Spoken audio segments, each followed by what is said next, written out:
Hello प्यारे दोस्तों, कैसे हो आप सब। आज हम सब देखेंगे 8 ग्रेड अभ्यास पुस्तिका, जो कि प्यारे दोस्तों मेरा सामाजिक विज्ञान हो गया। सामाजिक विज्ञान जो कि मेरा क्लास 7 के लिए बिल्कुल बिल्कुल न्यू बुक है। आइए मैं आप सबको बताने जा रहा हूँ प्यारे दोस्तों, ये बिल्कुल 8 ग्रेड अभ्यास पुस्तिका है। आप सब यहाँ पर देखिए, ये 2024-25 के लिए जारी किया गया है। इसमें से मैं आपको बताने वाला हूँ दोस्तों। तो मैं आपको बताने वाला हूँ दोस्तों कि सामाजिक विज्ञान के अंतर्गत जो हमारा इतिहास आता है ना, इतिहास जिसको हम लोग कहते हैं हमारे अतीत। तो भाई इसमें से मैं आपको बताऊंगा अध्याय नंबर 1, जिसका यहाँ पर नाम दिया कि प्रारंभिक कथन, हजारों वर्षों के दौरान हुए परिवर्तनों की पड़ताल। तो आइए मेरे साथ बने रहिएगा। मैं दोस्तों आपको बताऊंगा पीडीएफ के द्वारा, ठीक है, बिल्कुल नई बुक का पीडीएफ रहेगा। तो चलिए दोस्तों, ये जो आप देख रहे हैं वही आपके लिए नई किताब का पीडीएफ है।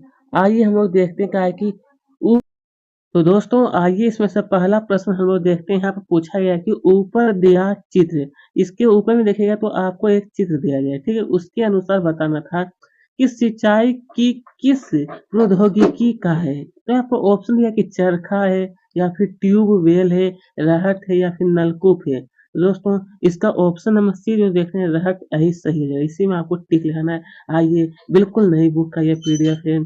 चलिए आप अच्छी तरह से यहाँ से नोट कर सकते हैं दोस्तों। प्रश्न क्रमांक 2 में कहा है कि पांडुलिपियों को किस स्थान पर रखा जाता है। कहा है कौन सा स्थान है जहाँ पर रखा जाता है पांडुलिपि को। यहाँ पर ऑप्शन है कि भवन में, महल में, सभागार में, या फिर अभिलेखागार में। तो इसका राइट आंसर जो क्या है उसको हमारा अभिलेखागार में। कहाँ पर? तो अभिलेखागार में रखा जाता है। आइए आइए प्रश्न क्रमांक 3 देखते हैं। यहाँ पर सबसे पहले कहा है कि मध्य मध्य युग में आने वाले आने वाले आने वाले को अनजान व्यक्ति को उस समाज या संस्कृति को क्या कहा जाता है। दोस्तों अगर कोई भी अनजान व्यक्ति मध्यकाल में अगर कहीं आता था तो उसे हम लोग क्या कहते थे? देशी, विदेशी, वनवासी, या फिर नगरवासी। तो ये हो जाए दोस्तों में विदेशी कहलाता था। क्या चाहिए? तो विदेशी। हालांकि दोस्तों यहाँ पर देखिए थोड़ा सा क्वेश्चन थोड़ा सा मिस्टेक है, मतलब सही से लिखा हुआ नहीं है। तो लेकिन इसका आंसर बी नंबर में ही आपको टिक लगाना है, ठीक है।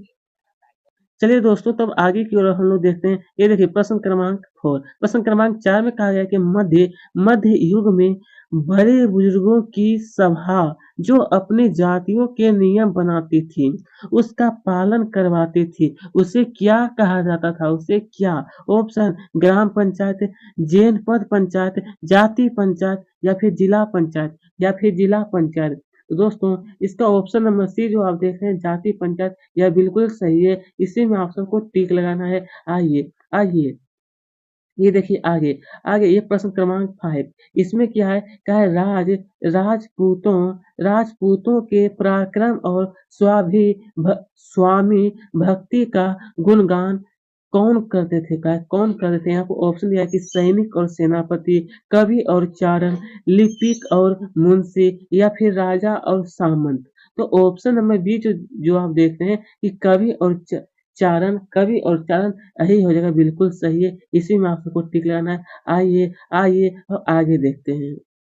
अब आगे देखिए, आगे प्रश्न क्रमांक 6 में फिर हमसे कहा गया है कि रिक्त स्थानों की पूर्ति कीजिए। यहाँ पर कैसा क्वेश्चन है मैं देखता हूँ। क्या पांडुलिपियों तथा दस्तावेजों को, यहाँ पर क्या बना आपको? पुस्तकालयों, क्या लिखना है दोस्तों यहाँ पर? पुस्तकालयों तथा अभिलेखागारों में रखा जाता था। आइए क्वेश्चन नंबर बी, बी में फिर हमसे कहा गया है कि पर्यावास में परिवर्तन के कारण यहाँ पर क्या बना आपको? वनवासियों, क्या बना है? वनवासियों को मजबूर होकर अपना स्थान छोड़ना पड़ा। नंबर सी में जैसे यहाँ पर क्या है कि 14वीं शताब्दी के लिए इतिहासकार, यहाँ पर आप सबको दोस्तों भर देना है कि जियाउद्दीन, क्या कहते हैं? वर्णी जियाउद्दीन वर्णी अपना वृत्तांत पहली बार 1356 में लिखे थे। कब? 1356 में। आइए आइए, अब कहा गया आखिरकार हमसे कि मध्यकाल में इतिहासकार सूचना एकत्र करने के लिए सिक्कों, शिलालेखों, स्थापत्य कला तथा यहाँ पर आप सबको भरना है लिखित सामग्री पर निर्भर रहते थे। आइए इसमें से एक और क्वेश्चन मुझसे कहा है कि पांडुलिपियां की प्रति प्रतिकृति बनाने वाले, यहाँ पर आपको भरना है लिपिका और यहाँ पर भरना है आपको नकल नकलनवीस नकलनवीस यहाँ पर भर लेना है। चलिए, ये तो हमारा क्लियर हो गया रिक्त स्थान वाला। अब हम लोग देखते हैं प्रश्न क्रमांक 7 में कहा गया है कि मध्यकालीन इतिहास जानने के स्रोत लिखिए। उसको इतिहास हम किस तरह से जान सकते हैं उसके बारे में मतलब आपको बताना है। तो आप इस प्रकार से उत्तर में लिखना है कि मध्यकालीन इतिहास जानने के स्रोत सिक्के सिक्के शिलालेख शिलालेख भवन निर्माण कला तथा लिखित सामग्री आदि ये सब से हम अध्ययन कर लेते हैं। चलिए, प्रश्न क्रमांक 8 इसमें से कहा कि किसी भी क्षेत्र के पर्यावरण और वहां रहने वाले लोगों की सामाजिक और सांस्कृतिक जीवन शैली को क्या कहते हैं? जीवन शैली को क्या कहते हैं? आइए इसका उत्तर आप इस प्रकार से लिखिए कि किसी भी क्षेत्र के पर्यावरण और वहां रहने वाले लोगों की सामाजिक और सांस्कृतिक जीवन शैली को पर्यावास कहते हैं। ठीक है, यही इसका उत्तर हो जाएगा जो कि आप अच्छी तरह से लिखिए। चलिए, आगे यहाँ पे देखिए प्रश्न क्रमांक 9। प्रश्न क्रमांक 9 में क्या है? आइए मैं आपको बताता हूँ। कहा कि अंग्रेज अंग्रेज इतिहासकारों ने भारतीय इतिहास को कितने युगों में बांटा है? उनका उनका आपको नाम लिखिए। तो चलिए, आप इस प्रकार से लिखना है कि 19वीं सदी के मध्य अंग्रेज इतिहासकारों ने भारत के इतिहास को 3 युगों में बांटा है। कितना? तो 3। पहला कौन सा है? हिंदू। दूसरा कौन सा है? मुसलमान। तीसरा कौन सा है? ब्रिटिश। तीसरा कौन सा है? ब्रिटिश। बस यही तीनों आपको लिख लेना है। तो दोस्तों, ये प्रश्न क्रमांक 9 का ये उत्तर पूरा हो गया। अब आगे बढ़ते हैं। हाँ, आगे देखिए प्रश्न क्रमांक 10 इसमें क्या है जरा आप ध्यान से देखिए। तो क्या है? क्षेत्रीय। दोस्तों यहाँ पर क्या है कि क्षेत्रीय साम्राज्य से क्या आशय है? मतलब क्षेत्रीय साम्राज्य जो था उसका आखिरकार क्या अर्थ था, इसका मतलब आपको बताएं तो लिखिएगा कि क्षेत्रीय साम्राज्य से तात्पर्य उस साम्राज्य से है जो अनेक क्षेत्रीय राज्यों को मिलाकर बना हो, जैसे कि सल्तन साम्राज्य, मुगल साम्राज्य, चोल साम्राज्य, तुगलक साम्राज्य इत्यादि। इसी को हम लोग कहते हैं। ठीक है, आइए आइए अब हमसे फिर कहा है कि अभिलेखागार से क्या आशय है? मतलब अभिलेखागार से इसका क्या अर्थ होता है, आखिर वह क्या है? तो लिखना है कि ऐसा स्थान जहाँ दस्तावेजों और पांडुलिपियों को संग्रहित किया जाता है अभिलेखागार कहलाता है। अभिलेखागारों में तमाम सरकारी अभिलेख और लेन-देन के ब्यौरे का रिकॉर्ड रखते हैं। कहाँ पे? तो अभिलेखागार में ये सबको रखा जाता है। ठीक है, दस्तावेज जितने भी दस्तावेज होता है और ये जो पांडुलिपि जो था वो सभी को। चलिए, अब फिर आगे देखिए क्या है? पांडुलिपियों के उपयोग। क्या है? पांडुलिपियों के उपयोग में इतिहासकारों के सामने कौन-कौन सी समस्या आती है? कौन-कौन सी समस्या? तो इसका उत्तर लिखिए कि पांडुलिपियों के उपयोग में इतिहासकारों के सामने निम्न समस्याएं आती है। इसमें से पहला आपको लिखना है। पहला आप सब लिखिएगा कि पांडुलिपियों की लिखावट समझने में दिक्कत आती थी। पहला। फिर दूसरा, इतिहासकारों को एक ही पांडुलिपि की अनेक प्रतियों को पढ़ना था क्योंकि सभी में काफी अंतर होता था। ये दूसरा। बस यही आपको 2 ही अंतर लिखना था। क्या है कि यहाँ पे पांडुलिपियां के उपयोग में इतिहासकारों के सामने निम्न समस्या थी, जो कि पहला और ये दूसरा। और भी बहुत सारी समस्या थी, हालांकि आप कि दोस्तों आपको 2 ही समस्या लिखना है, इससे ज़्यादा आपको नहीं लिखना। आइए अब हम लोग देखते हैं प्रश्न क्रमांक 13 में पूछा गया है कि 700 से लेकर के 1750 के बीच आए प्रमुख बदलावों के बारे में लिखना है। चलिए मैं बता देता हूँ, ज़्यादा बड़ा आपको नहीं लिखना है, सिर्फ लिखना है कि 700 लेकर के 750 के बीच के हजार वर्षों में अलग-अलग समय पर नई नई प्रौद्योगिकी का विकास हुआ। जैसे कि हो गया हमारा सिंचाई में रहट, कटाई में चरखा, युद्ध में आग्नेयास्त्रों का प्रयोग शुरू हो गया था।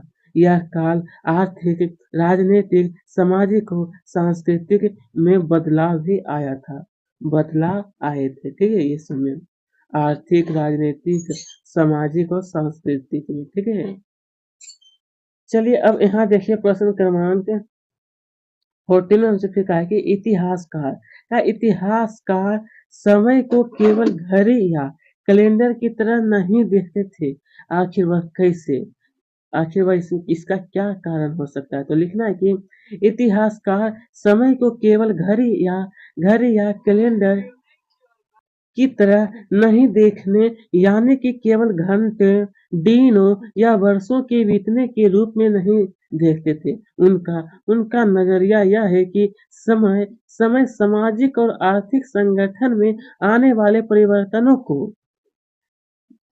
झनकाता है। यह दिखलाता है कि विचारों और विश्वासों में कितना स्थायित्व रहा है और कितना कितना परिवर्तन आया है। बस सही है दोस्तों, इतिहासकारों के लिए सिर्फ समय जो दोस्तों वो घड़ी या कैलेंडर की तरह नहीं है, ठीक है। इसका बारे में ये पूरा आप लिख लीजिएगा। आइए आइए अब देखते हैं क्या 1318 ईस्वी में, कब 1318 ईस्वी में कभी अमीर खुसरो द्वारा भाषा के संबंध में क्या विचार व्यक्त किए थे? कौन सा विचार था दोस्तों? तो लिखना है कि 1318 ईस्वी में कभी अमीर खुसरो द्वारा भाषा के संबंध में निम्न विचार व्यक्त किए। इसमें से दोस्तों आपको फिर यहाँ पर आपको व्यक्त किए, उसके बाद फिर आपको लिखना है नीचे में कि देश के हर क्षेत्र की एक अलग भाषा है, जैसे कि सिंधी, लाहौरी, कश्मीरी, गोंडी, अवधी, हिंदवी आदि। अमीर खुसरो ने बतलाया कि इन भाषाओं के विपरीत एक भाषा संस्कृत भी है, जो किसी विशेष क्षेत्र की भाषा नहीं।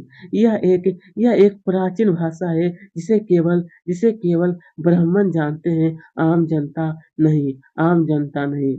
ठीक है, इसलिए संस्कृत को सबसे महत्वपूर्ण भाषाओं में रखा जाता है इन्हें। आइए आइए अब कहा गया है कि मध्यकाल में हुए मुख्य धार्मिक परिवर्तनों के बारे में लिखिए। आखिरकार दोस्तों मध्यकाल में मुख्य धार्मिक परिवर्तन क्या हुआ? तो लिखना है कि मध्यकाल में मुख्य धार्मिक परिवर्तन, इसमें से पहला आपको लिखना है कि हिंदू हिंदू धर्म में नए नए देवताओं की पूजा आरंभ हुई और राजाओं द्वारा मंदिरों का निर्माण करवाया गया। फिर दूसरा आप लिखना है कि समाज में पुरोहितों के रूप में ब्राह्मणों का महत्व बढ़ता गया। कब? ये तो मध्यकालीन से शुरू हुआ था। इस काल में भक्ति आंदोलन प्रारंभ हुआ। कैसा? तो भक्ति आंदोलन प्रारंभ हुआ। फिर चौथा पॉइंट लिखना है कि इस काल में इस इस्लाम और ईसाई धर्म का प्रादुर्भाव हुआ। कैसा? तो प्रादुर्भाव हुआ था। आइए बस इतना आपको नोट कर लेना है दोस्तों, इतना ही है। चलिए दोस्तों अब हम लोग देखते हैं प्रश्न क्रमांक 17 में क्या पूछा गया, जरा आप ध्यान से देखिए। इसमें से कहा है कि प्रोजेक्ट कार्य, प्रोजेक्ट कार्य देखते हैं। चलिए दोस्तों क्या है प्रोजेक्ट कार्य में, चलिए जैसा कि यहाँ पर कहा गया है कि अपने आपके गांव, शहर अथवा जिले की ऐतिहासिक इमारतों के चित्र एकत्रित कीजिए व उनके बारे में निम्नलिखित विवरण लिखिए। मतलब दोस्तों अगर आपके पास है दोस्तों, या फिर आपके गांव या शहर में कोई अगर ऐतिहासिक मतलब पुराना पुराना अगर इमारत है जो कि वो बहुत ही फेमस है, यानी प्रसिद्ध है, तो उसके बारे में आप चाहे तो लिख सकते हैं, अन्यथा जो मैं आपको बता रहा हूँ वो भी आप लिखिएगा। जैसे कि यहाँ पे लिखते हैं कि इमारत का निर्माण कब हुआ? तो इमारत का निर्माण तीसरी सदी ईसवी पूर्व में हुआ था। फिर का निर्माण किसके द्वारा करवाया गया था? अगर आप जानते हैं दोस्तों, अगर आपके जिला में अगर कहीं पर है तो उसके बारे में भी आप चाहे जानते हैं तो लिख सकते हैं। जैसे कि मैं आपको बता रहा हूँ कि इसका निर्माण सम्राट अशोक द्वारा करवाया गया था। आगे, इमारत के निर्माण में किस प्रकार की सामग्री का उपयोग किया गया? उत्तर, ईंटों एवं स्थानीय बल व पत्थर का उपयोग किया गया। आइए नंबर 4 में क्या है ज़रा आप ध्यान से देखिए। इसमें क्या है कि इमारत पर किस प्रकार की चित्रकला की गई? तो उत्तर में लिखना है कि इमारत पर जातक जातक कथाएँ एवं यक्ष यक्षिणियों की चित्रकला है। उसके बाद फिर 5वां क्वेश्चन है दोस्तों हमारा कि इमारत का वर्तमान में क्या उपयोग किया जा रहा है? तो उत्तर में लिखना है कि इमारत का भारत यहाँ पर होगा भौ में आकर, ठीक है? भारत में उपयोग पर्यटन के लिए किया जाता है। किसके लिए? तो पर्यटन के लिए, ठीक है? भारत में। आइए अब इसमें से प्रश्न क्रमांक 6 में देखते हैं क्या है? क्या इसकी देखभाल किसके द्वारा की जा रही है? ये जो फेमस जगह जो होता है दोस्तों उसका देखभाल किसके द्वारा किया जाता है? तो लिखना है कि भारतीय पुरातत्व सर्वेक्षण विभाग द्वारा की जा रही है। इमारत का चित्र बनाइए।